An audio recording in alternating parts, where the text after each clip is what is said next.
Lezi indaba zehora lokuqala sikwethulela zona bukhoma ekumkhulu le-SABC e-Auckland Park eGoli nazi ezinohlonze mina nje. That is so hurtful. This thing has happened last 2022.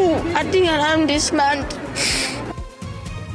Sekuthola isidumbu zabantu abahlanu okubalwa kubabalisa ababili nezingane ezintathu akade bemuke nezikhukhula ogwini olusenyakatho yesifundazwe KwaZulu-Natal. I'd like to suggest that when Africa grows, so does the world also grow. Umengameli wezwe Cyril Ramaphosa uvule ngokusemthethweni ekseni namhlanje umhlangano wamalungu ongqongqoshe bezemali emazweni angaphansi kwe-G20 eKapa. When something happens here, I must go and answer. They were not there. I had to go to Osindiso and answer. Umkhandlu Dolobha iGoli uthi uyaqhubeka nemizamo yokulwisana nenkinga yokuthathwa kwezakhiwo ngokungemthetho okudlange enkabeni yaleli dolobha.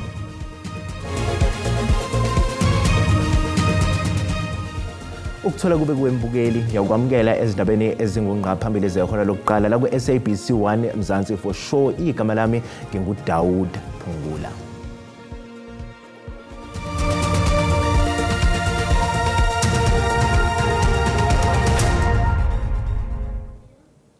Sekuthola isidumbu zabantu abayisithupha okubalwa kubabalisa ababili nezingane ezintathu akade bemuke nezikhukhula ogwini olusenyakatho yesifundazwe KwaZulu-Natal.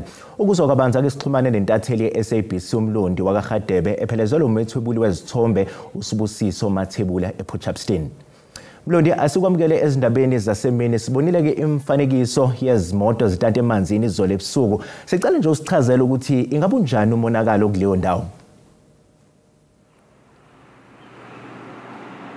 Asibengele Daud sibangele umlaleli esekhaya sisendaweni yasePort Shepstone emgwaqweni obizwa ngokuthi uMarine Drive khona lapha ePort Shepstone.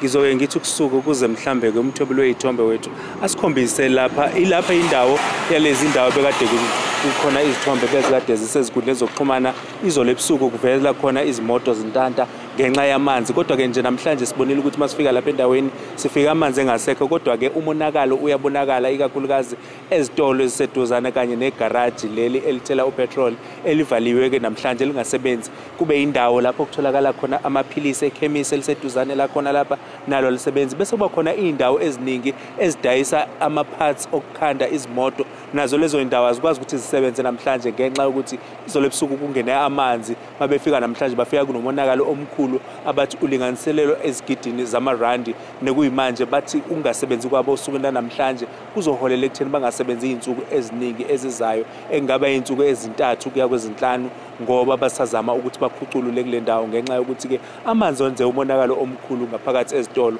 Kanti amakhasimende nawo lapha ngaphakathi uma ngabe ethazama ukuthi azothenga ayajikiswa njengoba izitolo zakhona namhlanje zingasebenzi, ngoba kukhona ngisho nesitolo sokudla nasesithe sanakalelwa kakhulu. Kuyimanje sike sakhuluma naye umnikazi waso wasitshela ukuthi endawo ezimpahleni abenazo akukho nokukodwa akwazile ukuthi akukhiphe ngenxa yokuthi ngesikhathi kwenzeka lezi gameko sokuthi amanzi aphuma emfuleni oseduzane engena lapha, ngoba nakhona ulwandle kuthiwa amanzi olwandle abekade ebuyisela amanzi omfula emuva kungakwazi ukuthi akungene olwandle. Kanti sizothatha izitambo sizibuyisele kuNonhlakanipho Magwaza eseThekwini.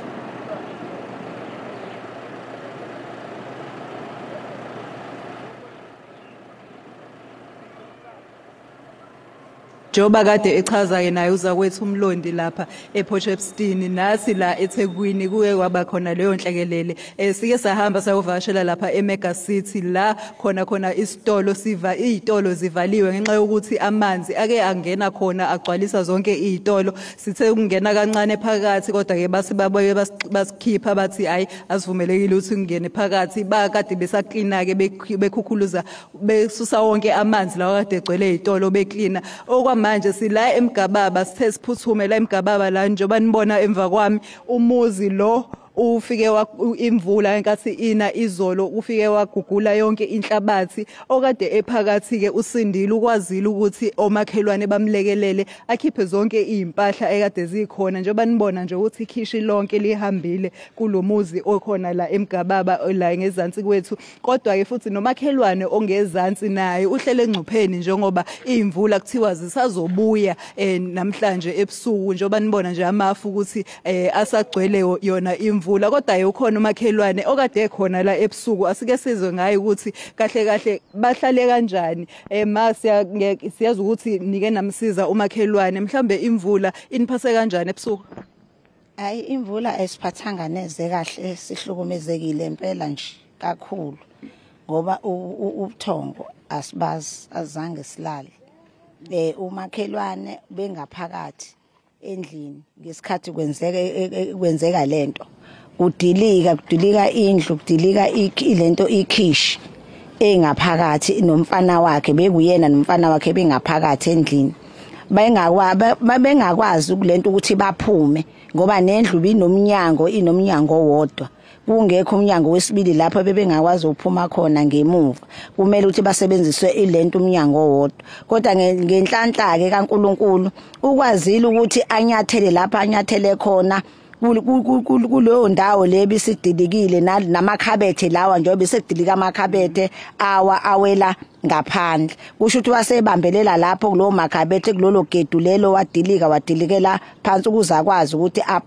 aphumele ngaphandle kodwa nje ushaye u1 esemnyango kwaze kwasa ekseni besemnyango nomakhelwane obengezansi kwakhe hayi impela izimna manje sisahlalelo valweni njengoba namanje isabuya lemvula njengoba iseza nje sisenalo uvalo lokuthi asazi ukuthi ukubuya kwayo kuzokwenzakalani ngoba kakhulu ma asibonge kakhulu ma loyo ke bekomakhelwane echaza ukuthi bakwazile ukumsiza kumakhelwane okwaziye ukunyathela la ekwazile ukunyathela khona ukuze akwazi ukuphuma nondodana wakhe asibuyele kuwena e-studio.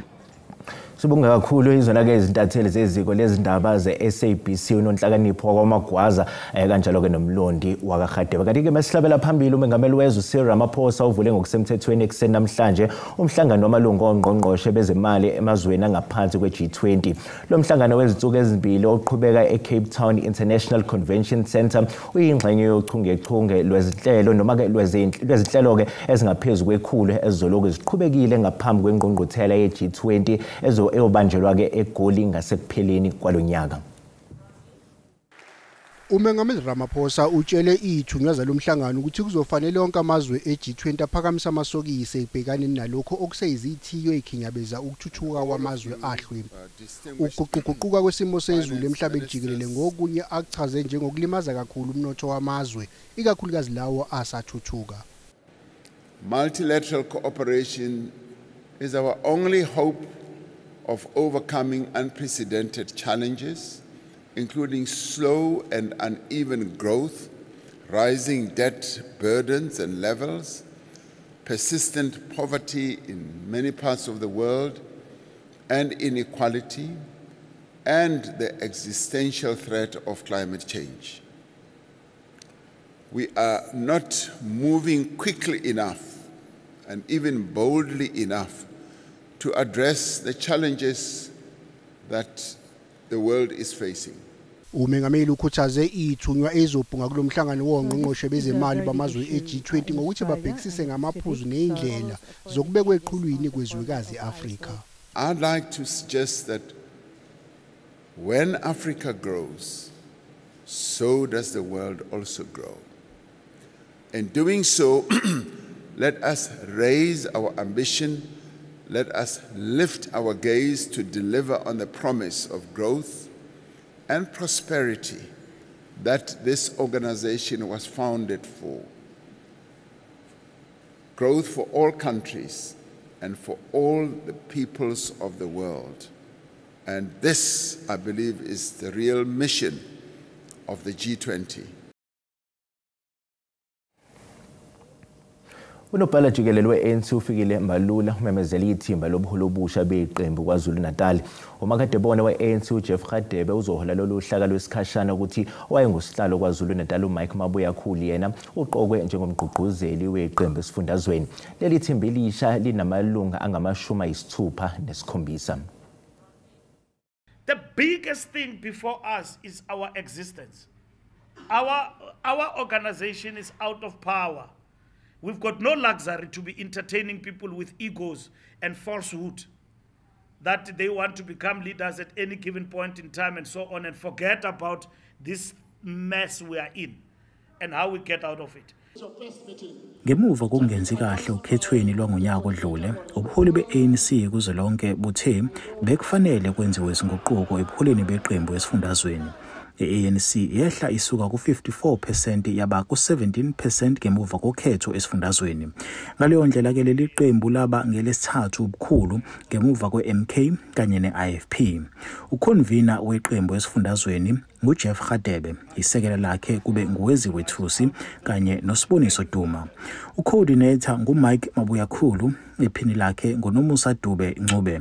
Uwengamele ezempilo esifundazweni uNomagugu Simelane uqokwe kwesokutholela ke iqembu uxhaso lwezemali. Losing elections is no mean matter. It means that our own members are distracted. It means that our supporters are distracted. We need to bring everybody back home. We can only do that if we humble ourselves as the ANC and start from ground zero. We will ensure that we stabilize the government of provincial unity, and there should be absolutely no doubt about where our loyalty lies when it comes to the government of provincial unity. Unobhala jikelele weqembu uthe lobuholi buzokwethula umbiko ngomsebenzi wabo ngemuva kwezinyanga ezisithupha. Ebuzwa ngekusasa lalabo baholi abasesikhundleni kuhulumeni wesifundazwe, uMbalula uthe yilobuholi obuqokiwe ke obuzokuthatha izinqumo ngalokho. NginguSimphiwe Makhanya wezindaba ze-SABC ngiseThekwini. Bukeli sisathi qhu ezitolo kanti uma sibuya sizokuphathela uWT. For somebody of that senior level to say other things which are anti-establishment can lower the morale of our soldiers. Ikomiti lasePhalamende elibhekele zokuvikela selizwakalise ungagcolise kwalo ngokuphawula kuka Lieutenant General Ntshabeni Maphaha mayelana nokungesekwa kombutho wezokuvikela kwakuleli.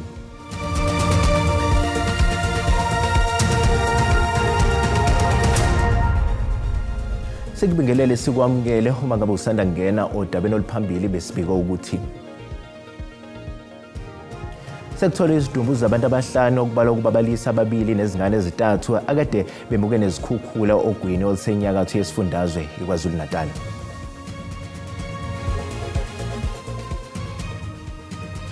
Bukele ukhumbula ukuthi lezi ndaba uyakwazi ukuzithola ku YouTube na ku SABC Plus. Ngena kuzo uzicinge ngamagama athi SABC izindaba na kanjani uzosithola ngomjalo bazo. Obhekela ukuphepha komphakathi eGoli uDokotela uMgcini Chwaka uthi bayaqhubeka nemizamo yokubuyisa izakhiwo ezithathwe ngokungemthetho kuleli dolobha. Esinye sezakhamuzi esihlala lapha sithi sizwa ukuthiwa lesi sakhiwo asisaphephile kodwa abantu basaqhubeka nokuhlala lapha yize isimo sesakhiwo sesingekho esimweni esihle. Said this building is no more safe. So even the sewerage is not all right. So they want to take us out from here. They want their building back.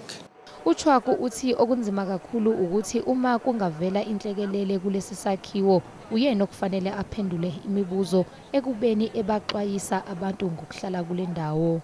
When something happens here, I must go and answer. They were not there. I had to go to those Cindy's and answer. So I said to them, I'm not going to listen to any court orders. If I have to take people into any shelter, they must go to the shelter. Yeah. There's a report on this place here. It's going to fall. Who's going to be blamed again? It's me. Uchwaku uphinde waphawula ngokuthi ezinye zakhamuzi usezithuthele endaweni yokuhlala esikhashana nakholelwa ukuthi iyona indawo ephephile. Many people have actually I've taken them out, and by the way, and then we have to force them to go to an alternative accommodation because the buildings are very bad. This one here, by the safety department from Labour, they came in here and they said this building can actually fall at any time. That's why we have a new central fire station now that we've built, and the problem is that these NGOs and these other people that are coming here, they don't care about that. Indabeni SABC nginguNokulunga Sibisi. I-Democratic Alliance seyenze iziphakamiso ekholelwa ukuthi zingasiza ungqongqoshe wezemali Enoch Godongwana ethule isabelo mali esigxile ekudlondlobaliseni umnotho nasekwakheni amathuba omsebenzi. Kusenjalo ukhulumela umnyango wezemali kuyo i-DA uDokotela uMark Burke uthi-ke akunantela ezonyuka kusekhona i-Democratic Alliance. You can't have any increases in tax, be that VAT, be it personal income tax or corporate tax. The second piece of that plan says we need to increase the collection from taxes already due by a small additional allocation to SARS. They've indicated that they can increase their collection from 63 to 67%, but which in and of itself will add 60 billion rand to the fiscus, which is the amount that might have come from this ANC VAT 2% hike. The third point in that plan is an open economy where our rail, where our ports, where our electricity network becomes available for private participation and by implication will become more efficient. Cape Town is now the worst run port in the world. It doesn't need to be that way. Usihlalo wekomiti lombutho wezokuvikela eParliament uDakota Legwethe uphawulile ngamazwi ashiwe nguLieutenant General Nchabeni Maphaha ngempela sonto edlule emngcwabeni welinge lamasosha ashona eDRC ngenyanga edlule. uMaphaha wachaza umbutho wakuleli wezokuvikela njengongaqinile. Usihlalo wekomiti lombutho wezokuvikela eParliament uDakota Legwethe uyigxekile indlela kabe kangayinkulumo yakhe Lieutenant General Nchabeni Maphaha.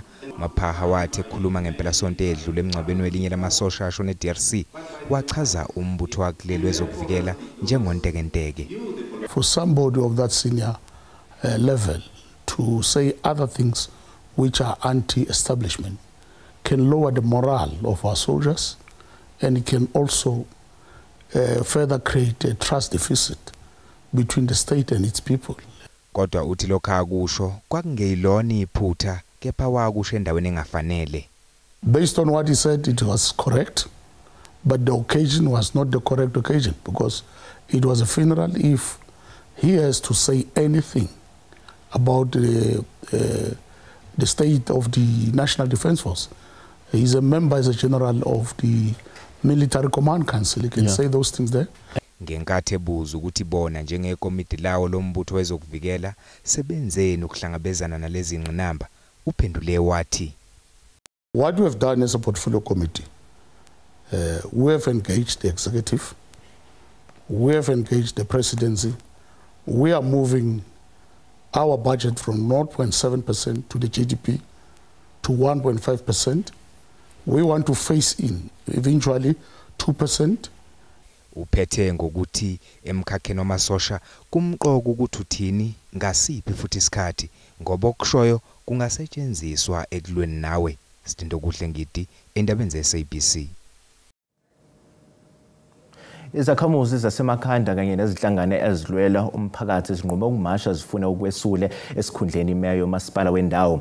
Idolobha lasemakhanda libhekene nezinkinga zokwentuleka kwamanzi kanye nengqalazinda engekho ezingeni elifanele. Ndiyazibusela selapha emakhanda apho abahlali organizations abantu becawa besithi bonele izithembiso ngafezikweso ngumasipala walapha emakhanda. Kodwa basithena abahlali siva yintoni ingxaki yabo kwabafuna umasipala tshintshe ntoni? Ekhini apha ekhini sinengxaki yamanzi nangoku amanzi siqala ukuvumana phezolo ebusuku asinamanzi funeke sihambe thina siyocela kumem uHobongwana eziflatini kwitenki zakhe asiphe ngoku itenki zikamama uHobongwana siyazigqiba ngoba kaloku sibaninzi apha ekhini furu ukumelo ngumama uHobongwana. Sithando sam namhlanje bathi bacela umeya nosodolophu basuse esihlaleni zabo. Ngathi uyavumelana nalonto? Ndiyavumelana sisinalonto ngoba apha emakhanda siyasokola ngamanzi zinyanga ziyaqanqeleka I think 5 months sisokola ngamanzi. Umbane siyadinga ngombane. And then ke ukuyo yonke lonto leyo asinamanzi asinazitenki yonke into asinayo umasipala utya imali asimtyani sithina Eskom sawuthenga umbane. All those ngabahlali balapha eMakhanda beqela izikhalazo zabo besithi zinyanga ezinhlanu bengenamanzi ingxaki yombane nayo ingxaki abesithi usodolophu kwaye nosomlomo basuka ehlalweni zabo kodwa ngoba sibe back to you in studio. Bukele umhlahlo wesimo sezulu uyalandela emva kwekhefu.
Bukele zaguqa izindaba zehora lokuqala ozakwethu bayeza nezindaba ngolimi lwesiNdebele uMagamanxa ihora lesihlanu. Thina ke sizobuya nezinye izindaba uma libumbana ihora lesikhombisa kusihlwa.